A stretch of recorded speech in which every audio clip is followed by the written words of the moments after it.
पाहूया प्रत्येक स्पर्धा परीक्षेला विचारली जाणारी ही महत्वाची गणिते.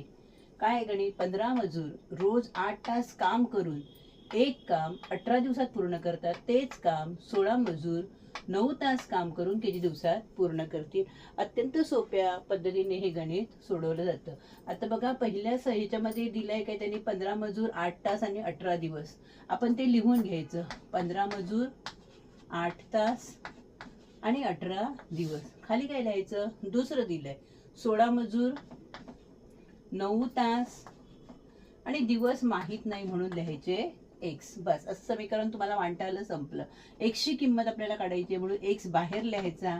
बाकीचे सगळे तसेच परत लिहायचे. 15 गुणिले 8 गुणिले 18 आणि खाली राहिले 16 गुणिले 9. आपण काय करूया, संख्या लहान करून घेऊया. 8 एके 8, 8 दुने 16, 9 एके 9, 9 दुने 18. 2 आणि 2चा भाग गेला. वरती किती राहिले? फक्त 15. 1 मिनिट पण गणित सोडवायला लागलं नाही. उत्तर किती आलं? बी, 15 दिवसात. आवडल्यास नक्की सबस्क्राईब करा.